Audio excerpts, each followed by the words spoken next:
Hey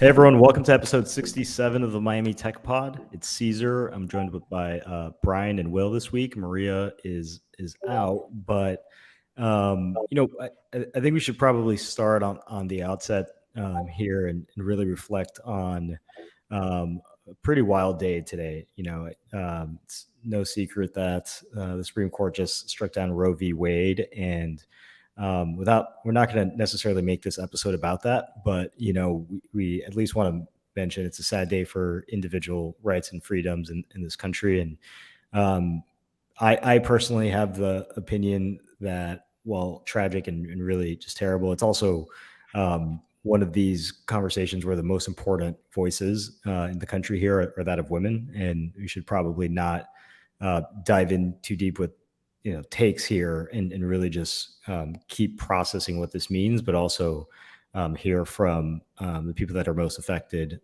by this decision, and that's that of women. So that's my take. I don't know if you guys have anything else to add there, but I want to at least mention that so we can really reflect on how crappy of a day this is because of that. Very serious decision. A lot of ramifications. It's a topic I think we need to pay respect to, and really at the proper time get the right folks on, like you mentioned, Caesar, to really kind of dive deep into this and what the ramifications are for so many people around the country. So it's just it's a day that I think a lot of us are just in shock and processing at the moment.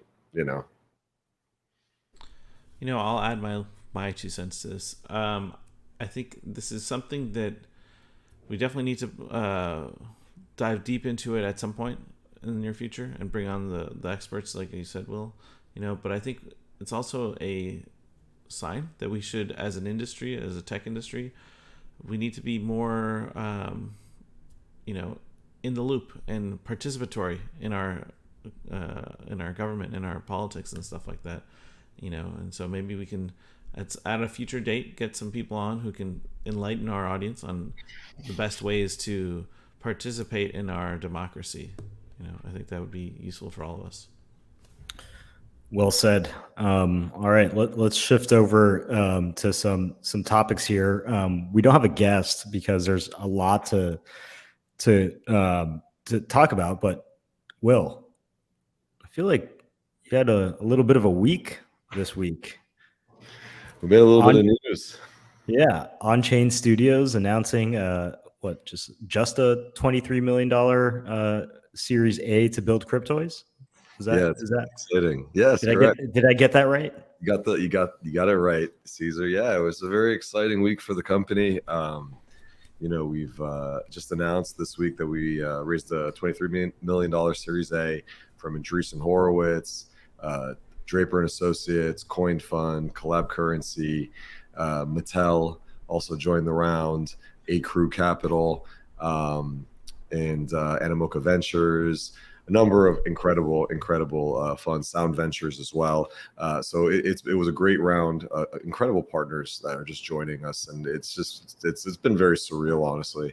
I put a little bit of a thread together to kind of recap some of the stuff that we've been working on, and this project has become such a big lift. There is a very ambitious vision behind the project and what we want to achieve, and there's just only one way to really go after something of this magnitude. It's to bring on partners like Andreessen and the folks I just mentioned. So we're just super humbled and excited to get to work on this next chapter of the company. Yeah, now we know why your voice sounds like that. I mean, you've just been on the phone. You've been on the phone with VCs trying to raise $23 million. What I do. That's why I have this microphone here. You think it's for podcasting, but I really I use it to talk to VCs and partners and my team members all day long. And because my voice is starting to lose its efficiency, just because I'm talking so much lately, I need all the help I can get. So walk us through, like, how are you deploying that war chest? How big is the team? We want to get to the Mattel deal in a bit, but what Sure. is under the hood look like right now for the good folks at On-Chain Studios? Yeah, so really the majority of the capital is going to hiring the best talent possible to help us, achieve, this vision and this mission. And right now we're 41 people full time. So we announced the funding this week, but we've been able to kind of use some of that funding already to kind of already ramp up a lot of the hiring that we needed to do, and we did that fairly quickly. Thankfully we had a good talent pipeline. A lot of folks wanted to come work for us. So and we're just very, very fortunate to be in that position. So that's number one, talent first and foremost. And a lot of it's going into art, animation, engineering, smart contracts, and game development, because we're building this digital toy company, right? But what good are digital toys if you can't play with them? So we're building all these really cool experiences and apps and games around these toys for you to have really fresh experiences with throughout your time holding these different Cryptoys. So it's really, really a fun platform and something fun to work on. In addition to what we're doing on the gaming side and on the toy side of things, as you know, we've done a number of licensing deals. We announced the Mattel one. We have some other ones that we're, going to announce shortly, later this year. And then entertainment is a really big deal for us. Like, we're working on a full-on animated series and original animated content and really high-quality animated content, like of the caliber of like a Pixar or Illumination. Like, that's the kind of caliber that we're going for. And that takes time and money and resources, and it's kind of hard to pull all of it off without incredible partners like Andreessen on board. So it's a big effort and a combined effort, to say the least. It's kind of crazy to think about. So I think Miles, our mutual friend and your former coworker, Love Miles, commented on Twitter, like, he was like, how do we go from 2012 where a Series A was like $1 million to 2022 where a Series A is $23 million? Like, how does that happen in Miami? And like, I don't know. I mean, do you want to comment on that? Well, I never remember a Series A being $1 million. Well, I do remember a Series. whatever. Yeah, I know what you mean. Fraction of what it is now, right? I think. Look, I think in general, venture is scaling tremendously. When we were raising money for Live Ninja, that was back in 2012. There was no such thing as pre-seed. That word didn't even exist. I'm raising my pre-seed. Like, that was, I think that's a new evolution. It was called friends and family back then. Yeah, friends and family, whatnot. But now it's like pre-seed and seed and then A and whatnot. And the fact of the matter is that there's more money in the system. There's more investors. There's more people willing to put dollars to work in private markets and backing venture and technology startups earlier. And there's a domino effect to that. At the same time, the cost of talent is rising rapidly. Inflation is rising rapidly. So there's a lot of macro effects that's impacting these larger rounds, not just the more focused technology sector, as a whole. There's some macroeconomics here at play. So I think you're seeing that translate into some of these larger rounds at earlier stages. So I see lately a lot of $7 million seed rounds happening. It's kind of being part of the norm. And then you start to see these Series A's in the 20s and 30s, and I've seen Series A's in the 50s also. It's kind of crazy. Who knows if we'll be seeing that in the next 12 to 18 months as this market shakes out. But it's very interesting for sure. It's also a reflection of risk appetite, right? Like, if you have the larger, the earlier stage round, the bigger people, really VCs, investors are betting that you're going to execute on something that you haven't really fully fleshed out yet. Like it's just kind of just like the logic behind those big early checks is like, okay, we're not just writing the check so that you could fund your existing operations based on the metrics you have. We're writing it so that we can like will this thing into existence because we believe in the end vision. Correct. Yeah. Like, I think we'll touch on this. There's also so much more money in venture or in VC than there was 10 years ago, as a whole, like aggregate, right? And like, that money has to go somewhere, right? It can't just sit there idle. It has to be deployed. And so I think we've been seeing a lot of sort of later stage funds moving down market, and getting more and more active at the A, seed stage and so on.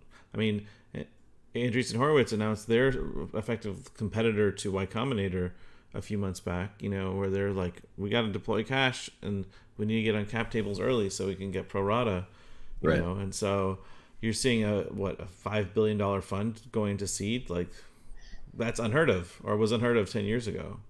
Yeah, Will, I'm interested to know. I mean, obviously this round didn't come overnight, right? Like you've been Right. working at this for a while. But what changes have you seen from when you were raising the seed round to when you're raising the A in how investors are thinking about risk and things like macroeconomic factors, burn rate, the things that we're hearing a lot in the industry are top of mind. As far as the like when I was raising the round, or you're saying as of right now? Like, Yeah, like what did you see any change in how they thought about your business from C to A's because of the just when those two events happened in I the think, macroeconomic picture? yeah. So I think a lot of times we get tied up in the semantics of these rounds and like pre-seed, seed, A, B, C, D, right? There are these like markers that we put into place just to kind of keep track of things. But a lot of the times as entrepreneurs, you're out to raise capital when you're out to raise capital, right? And, you do that for various reasons.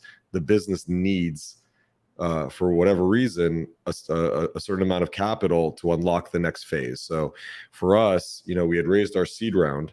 We had started working pretty aggressively on the technology and the project itself. And we hit a nice amount of traction from a variety of standpoints, even though that the product is not live yet in market. We hit a lot of traction from a lot of like the technology achievements that we were able to do, a lot of the licensing deals that we were able to sign, and in these partnerships that we were able to form, so that once we hit a certain juncture, it was pretty clear that the only way to then really kind of take this opportunity head on is to scale up the company. So like, for example, we started getting a lot of inbound interest on licensing deals.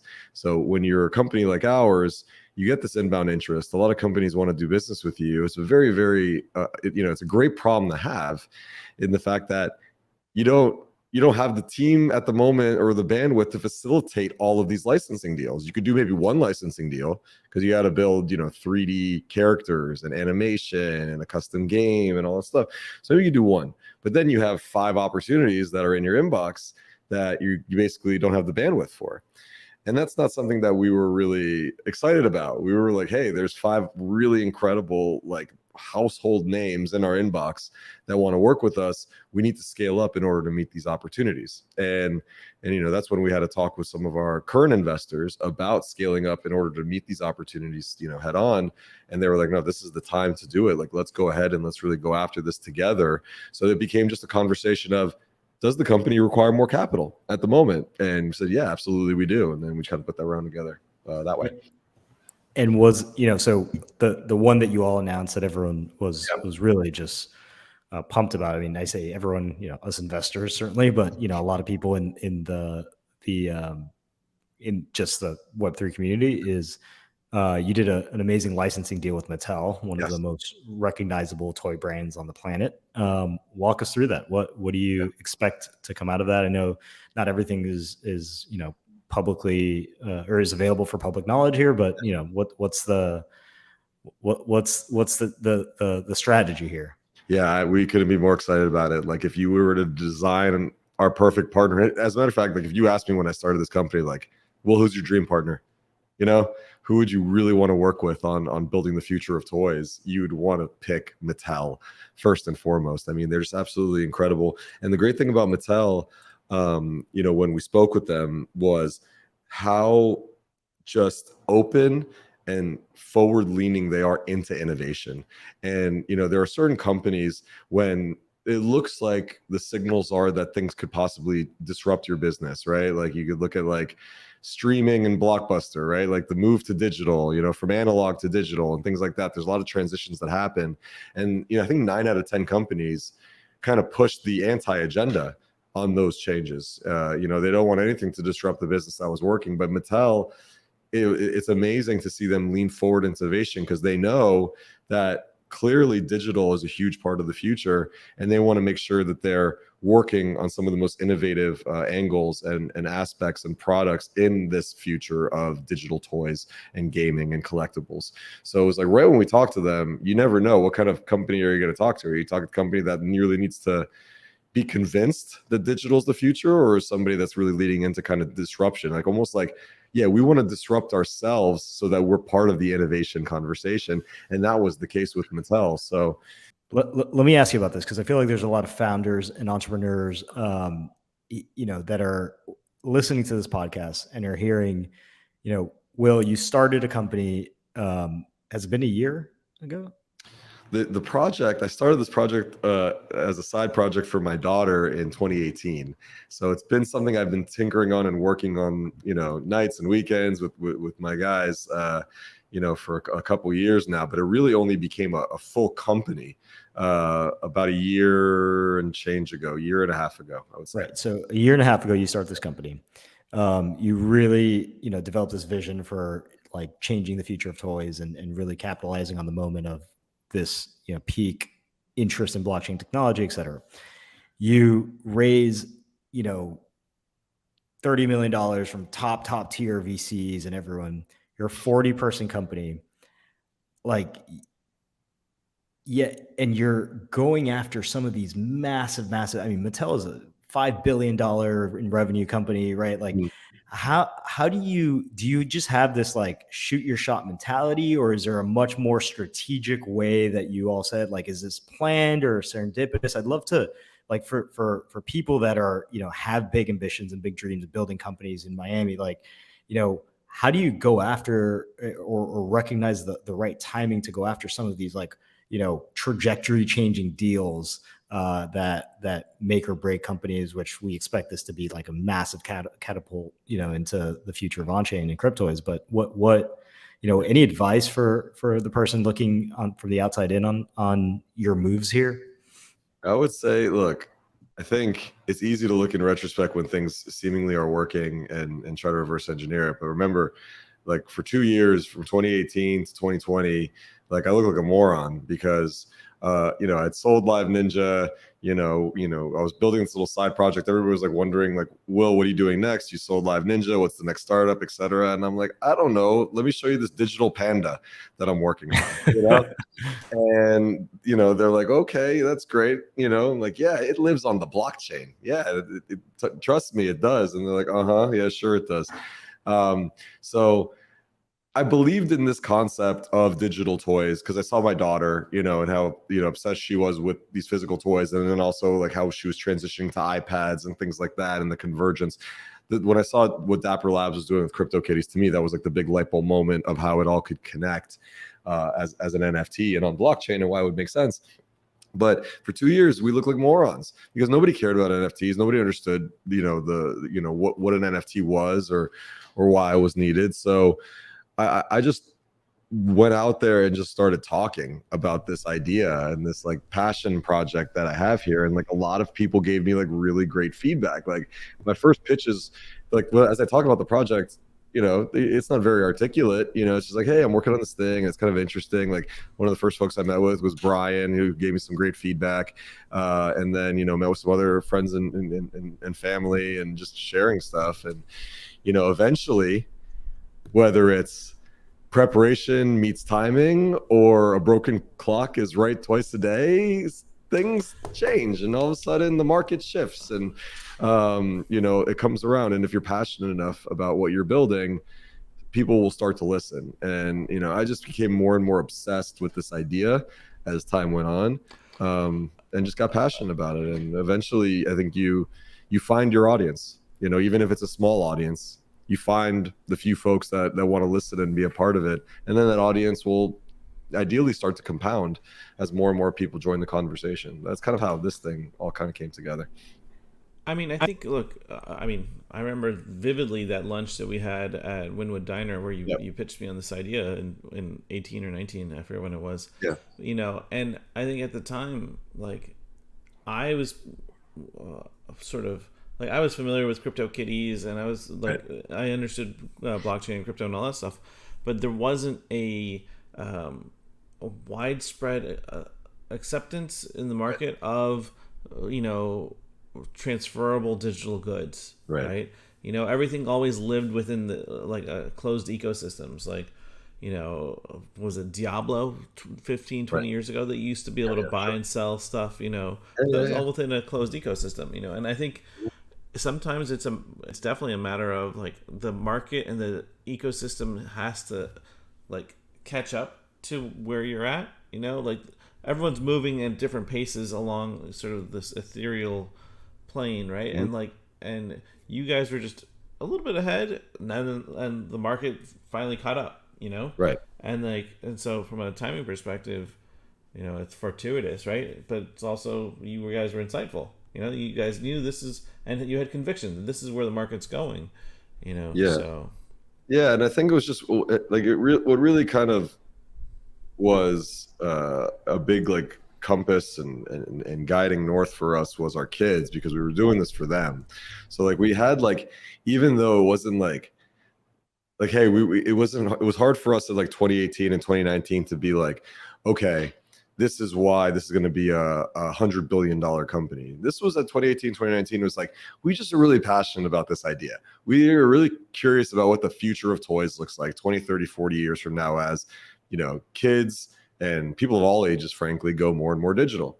And we believe blockchain was the answer to solving the emotional connection that you had with physical toys, right? Because remember, as the world gets more and more digital, there's a reason that we have no affiliation or no sense of commitment to any one particular game or ecosystem, right? So for example, you look at kids, they play this game and that game and this game and that game. My wife, she plays 15 different mobile games, Candy Crush, Bejeweled, Cookie, whatever the game is. There's so many different ones that come out. There's really no affiliation there is an emotional ownership to anything into one particular game. So people talk about their moats and how their active user numbers are and how many times people come back. Ownership is really, really important. And it's a word that we throw around in NFTs and Web3 a lot. It's ownership. It's oh, wow, it's a silver bullet for everything, ownership. But ownership is really, really meaningful. So you have ownership over some things. You have sentimental attachment to them. You are more invested in the things that you own and you care about them more. So the sense of our toys and action figures when we were kids, they were our possessions. At the same time, we were able to do things with those things because they were 100% ours. I tell the story because, just a few months ago, it was Hanukkah. We're Jewish, so we celebrate Hanukkah, and the 8th night of Hanukkah was coming up, and the 8th night is the big night of Hanukkah. That's when you get your big present, right? The first 7 nights are all little kind of things, and it leads up to the big night. That's the big gift. So when I was a kid, I got a bike for the 8th night of Hanukkah. One year I got a trip to Disney World, went to Orlando, right? That was a big gift. So I asked my daughter this past year, I said, sweetheart, what do you want for your 8th night of Hanukkah? She goes, oh, Dad, I know exactly what I want. Yeah, hold on one sec, I'll be right back. She goes to grab her iPad and she asks me to authorize an in-app purchase of $99 in her favorite iPad game for a bundle of digital items. That was the big gift that my daughter wanted. Now, it's just super interesting to me because that's, again, where the world is going, more and more digital. But you know what I'm not able to do? I'm not able to tell my daughter, you know what? Okay, fine. You want $99 of digital items? Why don't you go ahead and sell the other 200 that you have that you don't use anymore? Right. Or better yet, why don't you donate those items, those digital items, to charity or to a kid that can't afford it? She's unable to do either. Now, in the physical world, she can go to her toys and a little toy box that she has, and we can go and take a bunch of the toys that she doesn't play with and either sell them on eBay or, even better, go to the local Goodwill, donate them to charity. You can't do any of that in the digital world, and that kind of is a little bit backwards, right? If we're spending all of this money, more and more money digitally than ever before, and all of a sudden we're buying all these digital items, which people are buying millions of every single day, the fact that there's no ownership is frankly ridiculous. So that's why we were always intrigued with blockchain, is the only real method that you can have provable ownership across these different games and platforms. So, that's why really we doubled down on, but it was really the bet on the fact that these are something that our kids would really enjoy and have fun with, but then actually give them that same ownership that they enjoy in the physical world. Good stuff, man. Well, other topics to cover here, but we really we've said this a million times, Will, super proud of what you built, man, and just really rooting for you.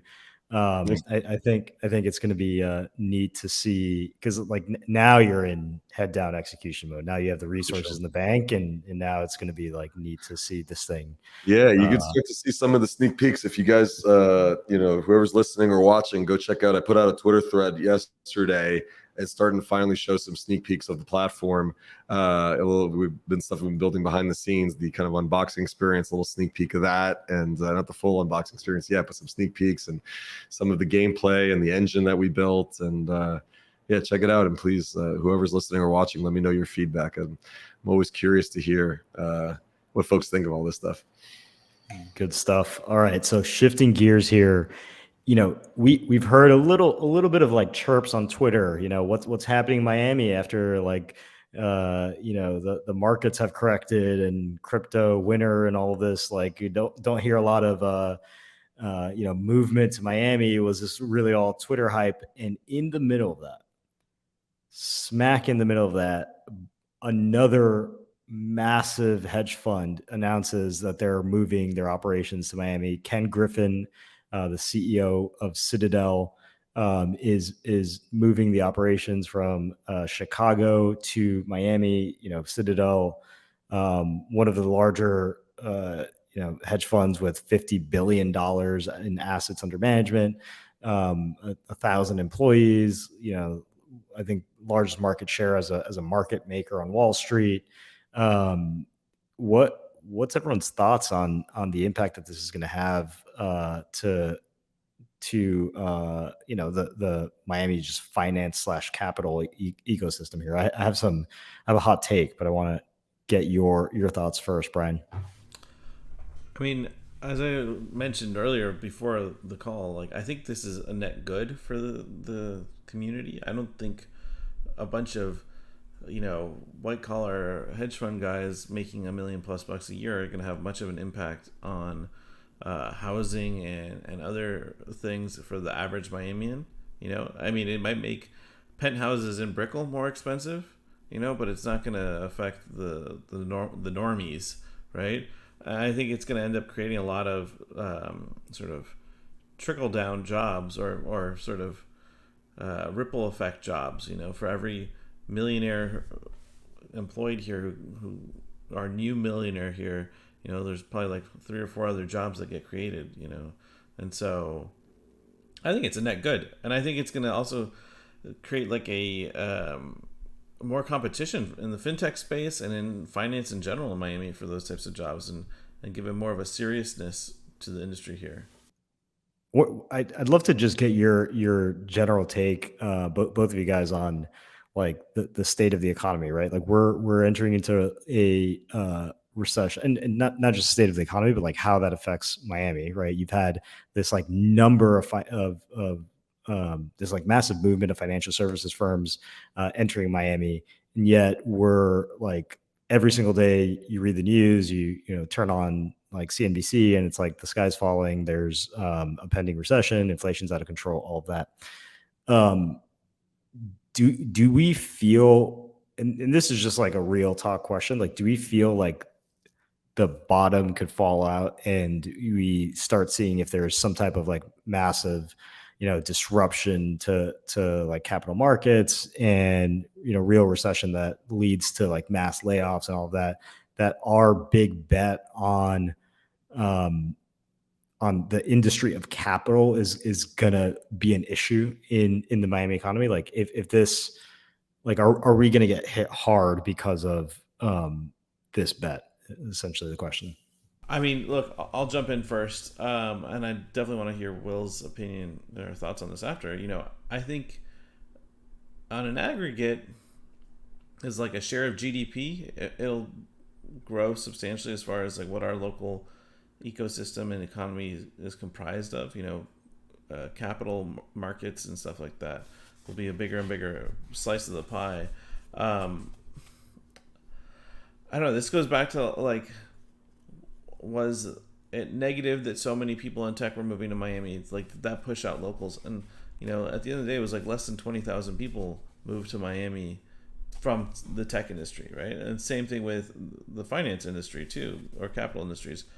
Like in the grand scheme of things, it's not a huge title change or title shift in our ecosystem. I think overall it's better for us to have a more diversified economy than being solely reliant on, entertainment, hospitality, and travel, right? Right there, that's the point. I like that the people have to really remember. It's like this, and even as I was phrasing the question, I personally forgot. It's like this is still the smallest probably sector in the county by a mile. I mean, look, the biggest non-governmental employers and private employers in South Florida are hospital chains, universities, American Airlines, and then the cruise industry, right? Like between those 4 or 5 buckets, you've got 150 to 200,000 people employed. And that's without counting every hotel, every restaurant, Baptist Hospital Group and University of Miami Hospital are like 25,000 or 30,000 employees, just those 2 companies. Yeah, no, it's interesting. I think this is going to be a debate that not just Miami is going to have, but any emerging ecosystem regarding housing. And as innovation happens and more people come to the city, I think overall you have to kind of take this as a whole, because this is the stuff that we've been asking to happen for Miami for a very, very long time. Okay. And it's happening. Great. Now these are the problems we have to solve. And if you ask, the mayors, about what are some of their top agendas, housing is obviously a big piece of this, right? It sucks to see, and we're seeing the Facebook posts, the social posts of our friends that are having to relocate out of the county because home prices and rent prices are just absolutely ridiculous and out of control. So does this exacerbate the problem? We don't know exactly the total ramifications of it. It is going to be a contributor for sure. But again, we have to, just trust that our local officials are working really hard on solving this, because the folks that put these people in office are the folks that are unfortunately being displaced and are being impacted the most. And I know that, Mayor Suarez and Mayor Levine Kala, they have, full ears to the ground and are working incredibly hard on this. This is not something that's, going on deaf ears whatsoever. So I'm very confident in our leadership that they're going to start putting things in place to help, mitigate some of these challenges. But again, a lot of the initiatives over the last few years was to help to get more attention to Miami so that we could actually maybe put more resources to solving the problems that already kind of existed already. This just fast forward a little bit, but I think it'll fast forward a lot of the solutions as well, because it's like put up or shut up time for a lot of the stuff that's happening. Like if Miami wants to be, recognized as like a top 3 city in the country for technology, we're going to have to fix these issues, or else it's going to be a repeat like what's happening in San Francisco now. And that's already been defined as a playbook that we don't want to see happen here in Miami. So I think a lot of the folks that are relocated from San Francisco to Miami are actually, advising some of our local officials on how not to let it get as out of hand as it did over there. So I think we kind of have to figure it out as as we feel the heat more and more in that sense. So that's just my take overall. Right. These are big city problems, is what you're getting at. What we really have to figure out is infrastructure, because not just the stuff in technology that's happening in the tech scene, that is a problem, but my apartment's in Edgewater, right? And if you see in Edgewater what's happening, there's like 20 buildings going up, and Biscayne Boulevard is not meant to handle the level of traffic that is about to be encumbered once all those buildings are built and all those people are residents in Edgewater. So we have a lot of things and challenges that we have, not just the housing stuff that's going on, but also infrastructure and public transportation. If we're going to level up as a city with all this talent, which we have to level up in other ways to meet that demand. So I think it's just about like, okay, do we have the resources now? Okay, Ken Griffin's moving to town. Fantastic. Now let's all band together and solve these problems so that we could really level up as a city together. So that's just my take on it. Couldn't agree more. I feel like we definitely need to have housing slash innovation episode here, and Yeah. there are a lot of entrepreneurs that are trying to solve problems in housing, and I'd love to pull some of those voices, not just from like the prop tech space because that exists, and we have companies like Bungalow, which is now headquartered in Miami, trying to solve co living and things like that, but also from like the traditional home builder phase, right? Like Mm. let's pull someone in Bernard. from the Lennars of the world. Yep. Exactly. So that's if people are listening and have ideas on guests that can really speak with authority on Yeah. this topic and are experts on it, please hit us up on Twitter, and DM us and let us know, because I think it's definitely due for an episode talking about innovation in housing here. I would actually like to see us actually really lead into some of these conversations, more on infrastructure, housing, and transportation and whatnot. And we go obviously still highlight all the tech stuff, but this is really impactful for all the folks that are moving here and all the folks that have been here. Yeah, I mean, how else are we going to launch Maria's political career, right? Like we need a platform for that, right? All right, guys, great episode. We'll Brian, do you have anything else to add? No, I mean, look, I think a lot of these things are long-term problems that there's no overnight solution. You can't overnight, like, out of thin air make 20,000 apartments, right? Right. But if you drive up and down Biscayne, you'll see there's tens of thousands that are in, like, soon to be deployed, right? So No question. We also don't know what the macro housing market is going to do to all these challenges also that we're facing in Miami. Like, it's just everything's just ridiculously priced right now. But like, I think a lot of people are expecting the housing bubble to pop. At least it feels like, or at least not maybe fully pop, but be reset in a Yeah, major way. there's going to be a slowdown in demand. Yeah. No question. So let's see. All right, team. Good episode 67 of the Miami Tech Pod. We will be with you next week with a really exciting episode. This one we're gonna want to hype up a little bit, so we'll post it on Twitter as it's happening. And thanks for listening, tuning in as always, and we'll be here every week. Take care.